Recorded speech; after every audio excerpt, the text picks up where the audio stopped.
L'air de la prairie avait toujours été épais comme le miel et lourd d'une promesse de pluie. Mais aujourd'hui, il semblait à Mary visqueux, suffocant. Le ciel était d'un gris de plomb, et le vent balayait la plaine, charriant une poussière fine et âcre. Elle se tenait près de la clôture délabrée, contemplant ce qui avait été autrefois la fierté de son père, le ranch. Ce n'était plus qu'un fantôme de sa grandeur passée, une terre mourante qui lui filait entre les doigts comme du sable. Dans chaque grincement du vieux moulin à vent, dans chaque bruissement de l'herbe sèche, elle entendait un gémissement sourd. Le ranch n'était pas seulement sa maison, c'était un souvenir vivant de ses parents, de leur dur labeur, des rires et des chants qui avaient autrefois rempli ces lieux. Et maintenant, tout cela se mourait lentement. La dette. Ce mot planait sur sa vie comme un nuage noir. La banque de Blackwater Falls n'attendrait pas. Mary n'avait que 3 jours pour la rembourser, sinon le ranch lui serait retiré. Elle avait vendu tout ce qu'elle pouvait, le vieux fusil à double canon de son père, une selle de rechange, même les cuillères en argent que sa mère gardait pour les grandes occasions. Mais ce n'était qu'une goutte d'eau dans l'océan. Les hommes qui avaient promis de l'aider l'avaient trompée à maintes reprises, profitant de sa situation. En regardant les buissons desséchés et la terre noircie par la sécheresse, elle sentit son cœur se serrer de douleur et de désespoir. Ce ranch n'était pas seulement une terre, c'était sa famille, son histoire, le dernier fil qui la reliait à ses parents. Elle avait 25 ans, mais son visage portait déjà les marques de la dure vie de la frontière. Le soleil et le vent avaient laissé leur empreinte sur sa peau, la rendant hâlée et légèrement burinée, tandis que ses yeux, d'un gris vert comme la mousse des montagnes, regardaient toujours droit devant, avec défi. Ses longs cheveux châtains, habituellement noués en un chignon serré, s'étaient échappés, et de fines mèches flottaient au vent comme des êtres vivants. Sa silhouette n'était pas frêle, mais forte, avec des épaules habituées au travail pénible. Ses mouvements mêlaient l'assurance et une fatigue accumulée au fil des années. Elle passa la main sur le bois brut de la clôture, sentant les échardes s'enfoncer dans sa peau sans y prêter attention. Cette douleur n'était rien comparée à celle qui la rongeait de l'intérieur. Soudain, elle entendit le bruit approchant de sabots. Mary se mit sur ses gardes, posant la main sur la crosse du revolver que son père lui avait appris à porter. La poudre et l'acier, voilà ce qui restait toujours fidèle. Elle avait confiance en elle, mais la solitude de ce ranch et l'approche d'un inconnu l'incitèrent à la prudence. Elle ne savait pas qui cela pouvait être, mais son instinct lui disait de ne rien attendre de bon. Un cavalier solitaire apparut derrière la colline. D'abord simple silhouette, elle distingua ensuite un chapeau à large bord enfoncé sur ses yeux et un long manteau qui flottait au vent. Plus il approchait, plus son cœur battait fort. Il était seul, mais sa silhouette, sa façon de se tenir en selle, lui était trop familière. Jeremy Black. Ses bottes laissèrent une empreinte profonde sur la terre poussiéreuse. Son visage ne portait ni sourire narquois ni arrogance, seulement une ombre lisse et impénétrable. Il était grand, le teint mat, avec des cheveux noirs comme le jais et des yeux de la couleur du ciel matinal. Il n'avait pas plus de 30 ans, mais son regard était d'acier, et des rides, témoins des tempêtes passées, marquaient déjà son visage. « Que viens-tu faire ici, Jeremy ?» demanda-t-elle. Sa voix était stable, mais à l'intérieur, tout tremblait. Il avait été l'ami de son frère, avant qu'une vieille querelle entre leurs pères ne les transforme en étrangers. De nombreuses années avaient passé, mais cette ombre planait sur eux comme une malédiction. « Satanki inankam nitiye. J'ai entendu dire que tu avais des problèmes, Mary. De gros problèmes, dit-il de sa voix basse et calme, sans la moindre trace de satisfaction malveillante. Mes problèmes ne te regardent pas, répondit-elle en détournant le regard, incapable de le fixer. Il fit un pas de plus. Si, il me regarde, car je sais que tu as besoin d'aide, et je sais que personne à qui tu t'es adressé n'a pu t'aider. Il parlait sans détour, et cette franchise était désarmante. La banque prendra le ranch dans 3 jours. Je réglerai ta dette. Mary eut le souffle coupé comme si on l'avait frappée. Elle leva vers lui des yeux remplis d'incrédulité. Pourquoi? Que veux-tu en échange, Jérémie? Que veux-tu? Son regard croisa le sien. Toi, répondit-il sans la moindre hésitation. Je deviendrai ton mari, si c'est le prix pour sauver ta terre. Ces mots restèrent suspendus dans l'air, se mêlant à l'odeur de la poussière et d'un tonnerre lointain. Mary se figea, son esprit refusant d'y croire. Il ne lui proposait pas seulement de l'argent, ni un simple marché. Il lui proposait le mariage, avec un homme qu'elle connaissait depuis l'enfance, un homme qui avait été son ennemi.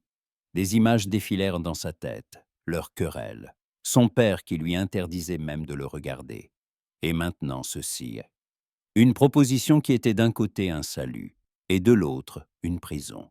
« Tu as perdu la raison », murmura-t-elle, la voix tremblante. « Peut-être, » répondit-il sans la quitter des yeux, « mais c'est le seul prix que je demanderai. Accepte-le, ou perds tout, tout. » Il se tourna pour partir, mais s'arrêta.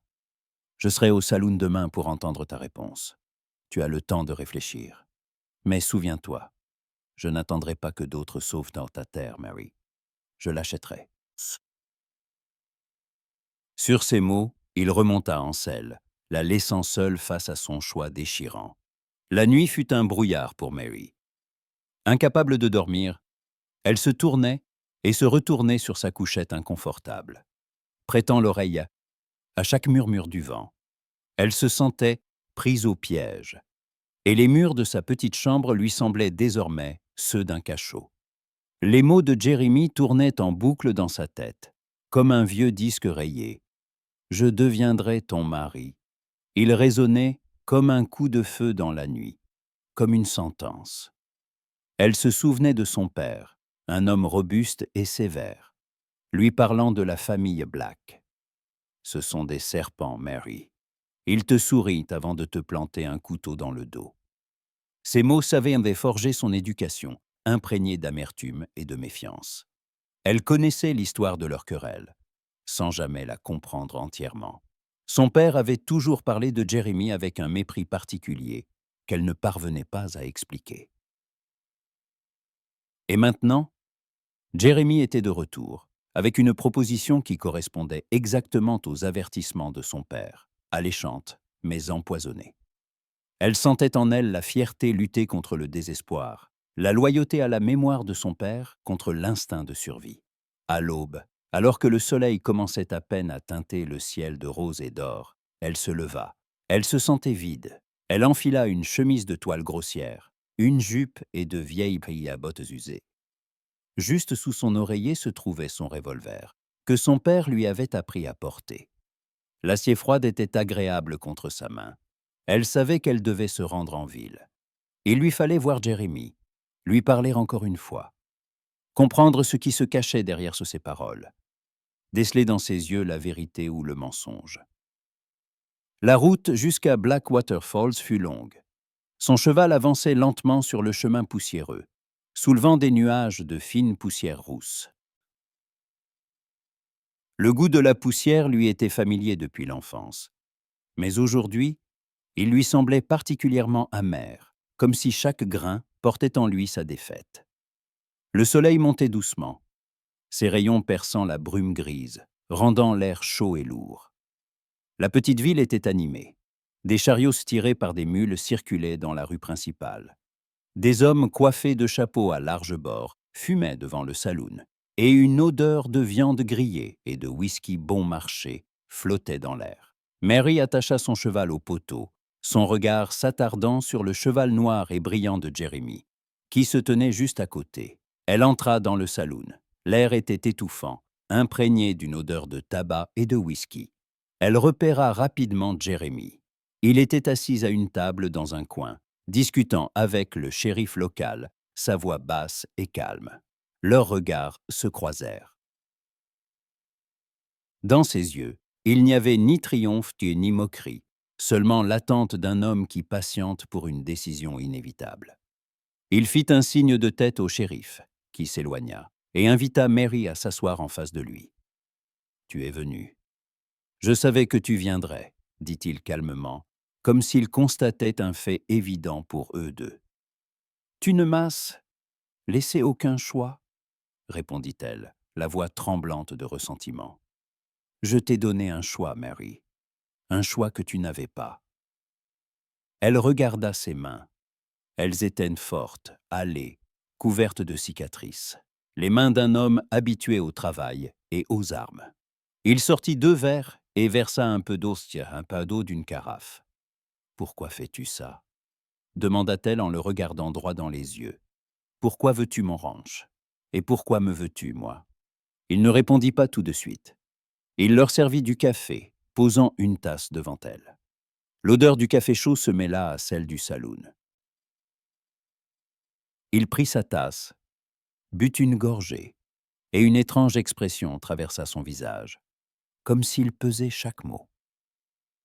« Ton père et le mien étaient amis, » commença-t-il doucement.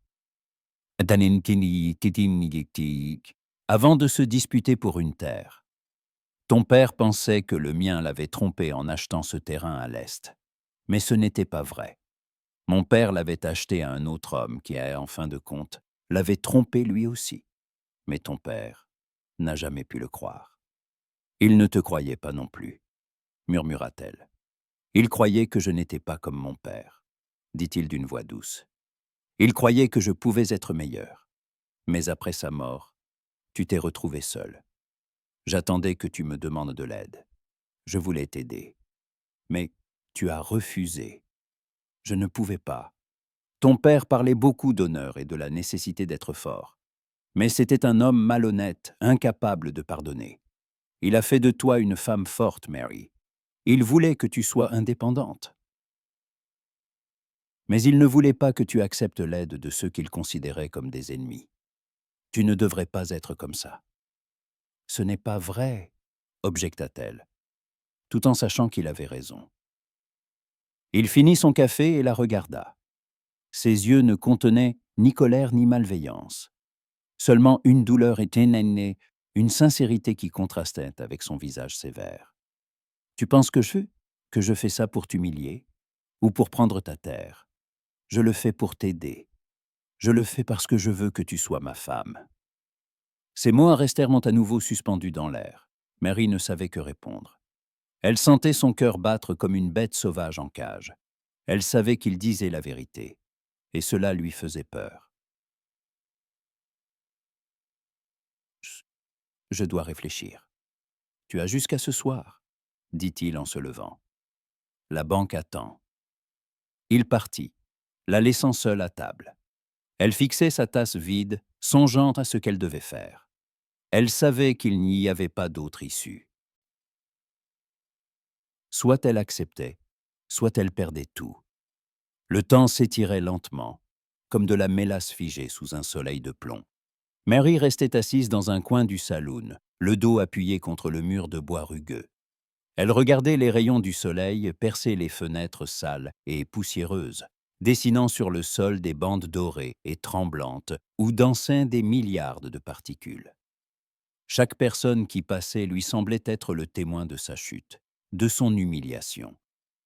Elle sentait leur regard, plein de pitié ou, pire encore, de curiosité.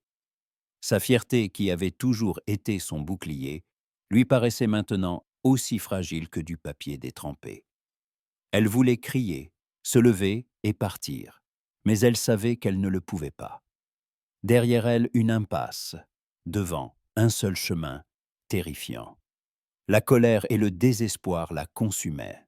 Elle comprenait que Jeremy était son sauveur, mais ne pouvait se défaire de l'idée qu'il l'avait, en substance, simplement acheté. Acheter son ranch, acheter sa liberté, acheter elle-même. Elle se détourna de la lumière, couvrant ses yeux de sa main, et dans cette obscurité, il lui sembla voir le visage de son père. Il était mécontent, déçu. Il disait que tu n'étais pas comme ton père, Jérémie, mais tu es le même. Tu veux juste tout posséder, murmura-t-elle pour elle-même. Et ses mots étaient plus tranchants qu'un rasoir. Quand le soleil fut presque couché, peignant le ciel de teintes orangées et violettes, elle se leva. Ses jambes ne lui obéissaient plus, et son cœur battait dans sa poitrine comme un tocsin. Ses mains tremblaient, et elle se sentit vidée, comme si toute sa force vitale l'avait quittée. Elle s'approcha du comptoir et commanda un verre de whisky.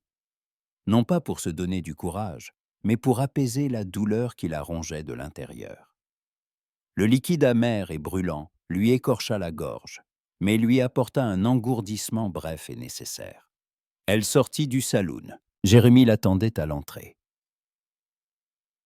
Il était à cheval, sa silhouette se découpant sur le couchant, majestueuse.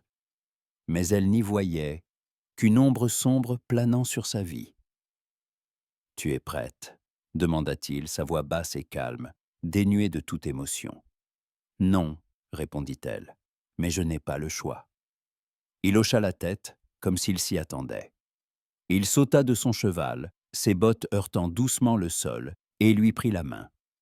Sa paume était chaude et calleuse, mais la sienne était froide comme la glace. Elle voulut se dégager, mais sa prise, bien que douce, était ferme, et elle sentit qu'il ne la laisserait pas partir. Il la conduisit au palais de justice, où un juge les attendait. La cérémonie fut rapide, sans aucun romantisme. Ni fleurs, ni invités, ni musique, seulement un vieux juge à la moustache grise qui lisait des passages de la Bible. Il leur demanda s'ils consentaient. Jérémie répondit « Oui », d'une voix ferme et assurée, tandis qu'elle murmura un « oui » à peine audible. Ce n'était pas de l'amour, c'était un marché. Ils sortirent dans la via, dans la rue. Le ciel était sombre, parsemé de myriades d'étoiles. Ils chevauchèrent en silence, n'entendant que le bruit des sabots. Le cheval de Jérémie marchait à côté du sien, et leur silhouette, sur fond de ciel étoilé, semblait ne faire qu'une, bien qu'ils fussent aussi éloignés l'un de l'autre que deux galaxies distinctes. Elle pensait qu'elle était désormais la femme de cet homme, un homme qu'elle ne connaissait pas, un homme en qui elle n'avait pas confiance. Elle sentait son corps fatigué et son âme vide. Elle se demandait comment elle aurait pu sauver le ranch sans se perdre elle-même. Mais elle ne trouvait pas de réponse. Elle pensait que sa vie lui appartiendrait désormais. Son ranch, sa terre, sa maison, tout ce qui lui était si cher faisait maintenant partie de lui. Et ce sentiment était plus lourd que n'importe quelle pierre. Quand ils arrivèrent au ranch, il était déjà tard. Les étoiles brillaient intensément et la lune éclairait le ciel. Le ranch semblait le même que toujours, mais pour elle, il était différent. Il était à elle. Mais maintenant, il était aussi à lui. Il mit pied à terre, et elle fit de même. Il détacha son sac de sel et le prit. « Je dormirai dans la grange, » dit-il d'une voix basse, sans la regarder. « Tu peux dormir dans la maison, je n'entrerai pas. » Ces mots lui serrèrent le cœur. Elle savait qu'il faisait cela par respect, mais il y avait quelque chose de blessant là-dedans. Il ne la voulait pas. Il avait simplement acheté sa terre. Elle regarda son visage, et à la lueur de la lune, elle vit que ses yeux étaient remplis de douleur. Il était comme elle, seul, perdu. Elle hocha la tête. Elle prit sa main et le conduisit à la grange. Il ne résista pas. Ils entrèrent, et elle lui montra où il pouvait dormir. Il retira son manteau, le posa à terre et s'allongea. « Merci, Jérémie, » murmura-t-elle. Il ne répondit rien. Elle quitta la grange, le laissant seul. Elle retourna à la maison. Elle était la même que toujours. Mais pour elle était désormais différente. Elle traversa chaque pièce, se sentant comme une étrangère. Elle s'arrêta près de la table où ses parents s'asseyaient et imagina leur visage. Ils n'auraient jamais accepté un tel mariage. Elle monta dans sa chambre et s'allongea sur le lit. Elle avait l'impression de dormir dans un lit étranger, dans une maison étrangère. Le lendemain commença tôt, bien avant que le soleil n'apparaisse à l'horizon. Mary fut réveillée par le grincement d'une porte et le bruit de pas. Elle se rhabilla rapidement, sentant l'air froid du matin piquer sa peau. En sortant, elle vit Jérémie. Il se tenait près de la grange, brossant son cheval, ses mouvements dépourvus de hâte, empreints d'une force calme et assurée. Il semblait faire partie du paysage, aussi essentiel que le ranch lui-même. L'air était frais, sentant le neuf, les feuilles mortes et la terre humide, tandis qu'au loin, le cri d'une chouette résonnait dans la prairie. En ce matin silencieux, embaumé par l'odeur de la vie qui s'éveille, la présence de Jérémie ne paraissait plus aussi étrangère que la veille. Elle s'approcha de lui, et il se tourna. Ses yeux ne contenaient ni reproche ni pitié, seulement du calme et une disposition au travail. Il n'attendit pas qu'elle parle, et alla droit au but. « Nous avons beaucoup de travail », dit-il de sa voix basse comme la brume matinale. « Il faut réparer la clôture et rassembler le bétail avant qu'il ne se disperse. » « Je sais, » répondit-elle. « Je faisais tout toute seule du vivant de ma mère. »« Maintenant tu n'es plus seule, » dit-il. Et ces mots si simples lui serrèrent dans le cœur d'une chaleur inattendue. Il ne proposait pas son aide. Il constatait simplement la nouvelle et étrange réalité de leur vie. Ils travaillèrent toute la journée en silence. Chacun à sa tâche, mais l'un près de l'autre. Et cela suffisait. Ils se déplaçaient à l'unisson, sans se concerter. Mary prit un marteau et commença à réparer la clôture, tandis que Jérémie l'aidait en lui tendant des planches et des clous. Ses gestes étaient assurés, et elle sentait qu'il connaissait son métier. Il travaillait vite, mais avec soin, et elle voyait qu'il prenait soin de son ranch autant qu'elle. Elle n'avait jamais vu un homme travailler ainsi. Son père était fort, mais ses mouvements étaient brusques, saccadés. Alors que ceux de Jérémie étaient tout le contraire, calmes, réfléchis, sans gestes superflus. Il travaillait comme s'il avait toujours été là, comme s'il avait toujours été le maître de ce ranch. Au milieu de la journée, sous un soleil de plomb, ils s'assirent pour se reposer. Mary sortit de son sac de l'eau et une galette à la viande qu'elle avait préparée le matin. Elle lui tendit la galette, et il la prit sans un mot. Ils mangèrent en silence. Mais ce silence était différent maintenant. Il n'y avait plus de gêne. Il était rempli d'une quiétude presque amicale. Mary regardait ses mains, couvertes de callosités et de cicatrices, et pensait à tout ce qu'il avait dû endurer pour survivre dans ce monde sauvage et cruel. Lui aussi la regardait, ses mains, son visage, ses cheveux noués en une simple queue de cheval. Il y avait dans ses yeux quelque chose qu'elle ne parvenait pas à déchiffrer. Elle sentit ses joues rougir et baissa les yeux. « Tu ressembles à ton père, » dit-il, sa voix aussi douce qu'un murmure. « Je sais, » répondit-elle. « Beaucoup de gens me le disent. C'était un homme bon, Mary. Il était simplement trop fier. Il ne pouvait pas pardonner. Il n'a même pas pu pardonner à son meilleur ami. » Elle baissa les yeux. Elle ne savait que répondre. Elle savait qu'il disait la vérité. Son père était comme ça, têtu, fier, inflexible. Il disait toujours qu'il ne pardonnait jamais. « Mais tu n'es pas comme lui, » continua-t-il. « Tu peux pardonner. » Elle le regarda. Dans ses yeux, elle vit quelque chose qui fit battre son cœur plus vite. Ce n'était pas de la passion, c'était de l'affection. C'était quelque chose qu'elle ne comprenait pas, quelque chose qui la faisait se sentir vivante. Ils finirent de déjeuner. Il se leva, et elle aussi.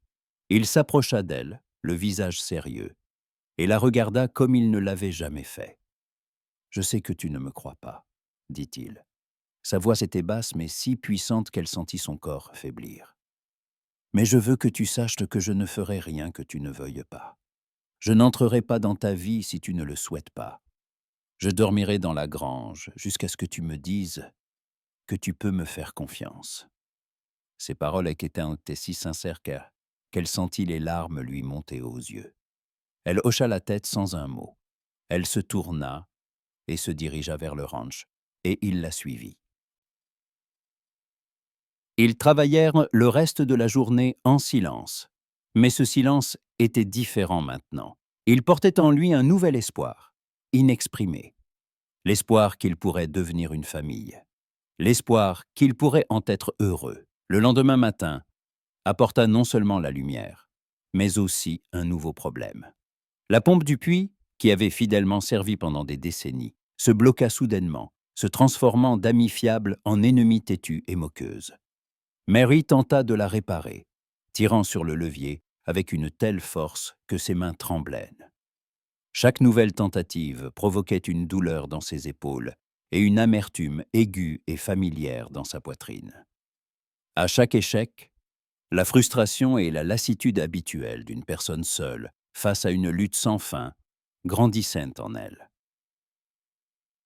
C'était comme si elle menait une guerre contre chaque partie de ce ranch. Et aujourd'hui, la pompe était un nouvel adversaire qui se moquait de son impuissance, lui rappelant sa solitude. Le désespoir, qu'elle connaissait depuis sa jeunesse où elle aidait sa mère malade et travaillait aux côtés de son père, la submergea à nouveau. Elle sentit une goutte de sueur couler sur sa tempe et une douleur monter dans sa poitrine. Elle leva la main pour frapper la pompe, mais s'arrêta en entendant des pas. À cet instant, Jeremy sortit de la grange. Sa silhouette, se découpant sur le soleil levant, était nette et immobile. Il ne dit rien, ne proposa pas son aide, mais s'approcha simplement en silence. Il ne s'attaqua pas à la pompe avec force, ne la bouscula pas. Il s'agenouilla, examinant attentivement le mécanisme comme s'il étudiait une énigme complexe. Mary recula, croisant les bras sur sa poitrine, mais sans se détourner.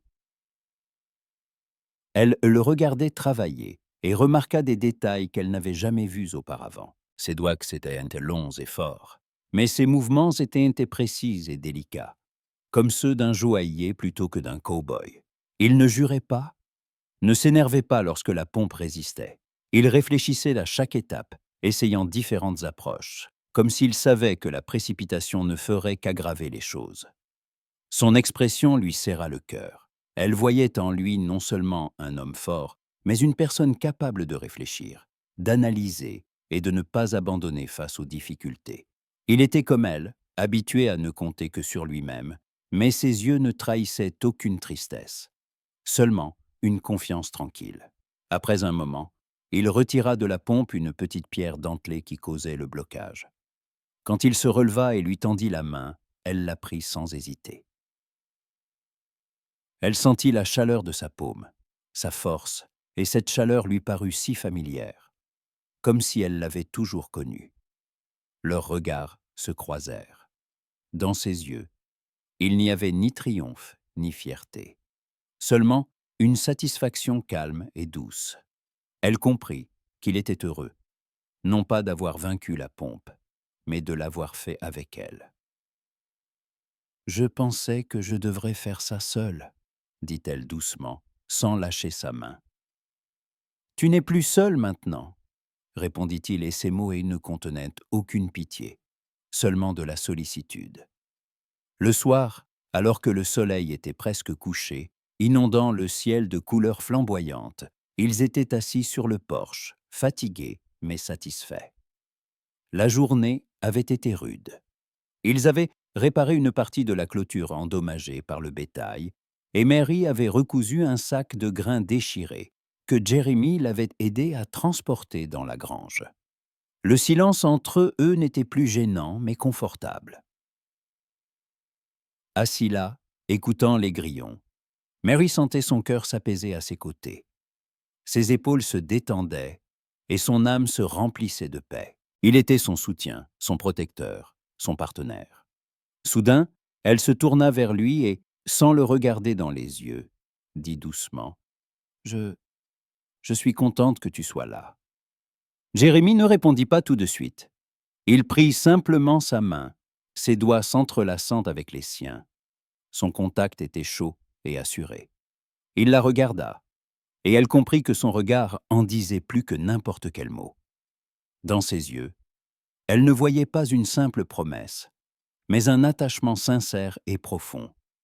Elle voyait en lui non seulement un sauveur, mais un homme prêt à partager avec elle tout ce que sa vie contenait, la joie, la peine et les soucis du quotidien. « Moi aussi, dit-il, et sa voix contenait quelque chose qui la fit se sentir la femme la plus heureuse du monde. Moi aussi. Plusieurs semaines passèrent. L'été battait son plein, et l'air au-dessus de la prairie vibrait de chaleur, embaumant l'herbe séchée. Au ranch, tout rentrait peu à peu dans l'ordre. Les clôtures étaient réparées. Le bétail était retourné au pâturage, et la récolte s'annonçait abondante. Leurs journées se ressemblaient, mais cette routine n'avait rien d'ennuyeux. Elle était remplie d'un bonheur calme et tranquille qui s'épanouissait dans les petites choses. Le son de ses pas le matin, ses bras puissants soulevant de lourds sacs, la façon dont il s'approchait pour lui tendre une gourde d'eau. Ils travaillaient côte à côte, et le soir, ils s'asseyaient sur le porche, écoutant les grillons dont le chant se fondait en une mélodie apaisante. Leur silence n'était plus gênant. Il était empli d'une compréhension et d'un soutien qui grandissaient de jour en jour. Ils pouvaient rester assis des heures sans parler, chacun sachant ce que l'autre pensait. Un soir, alors que le soleil était presque couché, un nuage sombre apparut à l'horizon. Il ne ressemblait pas à un nuage d'orage ordinaire. Il était poussiéreux, immense, et se déplaçait à une vitesse effrayante, colorant le ciel couchant de teintes brunes et sinistres. C'était une tempête de poussière, l'une de celles qui s'abattent sur la prairie sans prévenir, semant la destruction. Mary se leva, le cœur battant plus vite, la gorge sèche de panique. Elle savait ce que cela signifiait. Il fallait de toute urgence rentrer le bétail dans la grange, fermer toutes les fenêtres et les portes, et se préparer au pire. « Il faut se dépêcher !» cria-t-elle, la voix tremblante d'une peur qu'elle tentait de dissimuler. « Je sais », répondit-il, sa voix basse et calme. Ses yeux ne trahissaient aucune panique, seulement de la détermination. « On va le faire. » Ils se précipitèrent vers le bétail. Ils travaillèrent ensemble comme jamais auparavant. Jérémie poussait les bêtes tandis que Mary ouvrait et fermait les barrières. Ils se déplaçaient aussi vite que possible. Mais la poussière était déjà là, et le vent devenait de plus en plus fort, les assaillant de rafales, comme pour les faire tomber. Lorsqu'ils eurent rentré la dernière vache, le mur de poussière était tout proche, et ils eurent juste le temps de se réfugier dans la maison et de claquer la porte derrière eux. La tempête frappa la maison avec une telle violence qu'elle en trembla. Le vent hurlait comme une bête sauvage, et la poussière s'infiltrait par les fentes, déposant une épaisse couche sur les meubles et les murs. L'obscurité envahit la maison, et Mary alluma une lampe. Elle la posa sur la table, et sa lumière chaude et vacillante éclaira leur visage. Elle le regardait, les yeux remplis de peur. Ses mains, si fortes et assurées peu de temps auparavant, tremblaient maintenant. « J'ai peur », murmura-t-elle. Et ces mots étaient un aveu non seulement de sa peur, mais aussi de sa vulnérabilité. Jérémie s'approcha d'elle et prit ses mains. Son contact était chaud et rassurant. Ses grandes paumes fortes enveloppèrent complètement ses doigts tremblants. « Je suis là, » dit-il. « Je ne t'abandonnerai pas. » Elle sentit son corps se détendre. Elle regarda son visage et à la lueur de la lampe, elle vit que ses yeux étaient maintenant remplis de tendresse. Il la regardait comme il ne l'avait jamais fait. Non pas comme la femme avec qui il avait conclu un marché, mais comme la personne qu'il aimait, celle qu'il était prêt à protéger de toutes les tempêtes. « Je ne sais pas ce que j'aurais fait sans toi, » murmura-t-elle, la voix pleine de gratitude et de soulagement. « Tu t'en serais sortie, » dit-il, sa voix était douce mais ferme. « Tu es forte, tu as toujours été forte. » « Je n'ai pas toujours été forte, répondit-elle, des larmes perlant à ses yeux. J'étais seule. J'étais si seule. Je pensais n'avoir besoin de personne. Mais ce n'est pas vrai. J'ai besoin de toi. Je sais, dit-il. J'étais seule aussi. J'ai toujours été seule. Je pensais n'avoir besoin de personne. Mais ce n'est pas vrai. Ils se turent. Le bruit du vent était si fort qu'ils s'entendaient à peine. Mais ils n'avaient pas besoin de mots. Ils restaient en là, les mains enlacées, se regardant. Et ce regard disait tout ce qu'ils ne pouvaient exprimer. Mary lâcha ses mains et s'approcha de la fenêtre. Elle regarda dehors. La tempête de poussière s'était calmée. Les étoiles brillaient intensément. Et la lune éclairait le ciel. Elle se tourna vers lui. Ses yeux ne contenaient plus ni peur ni doute, seulement de l'amour. Je t'aime, Jérémie, murmura-t-elle.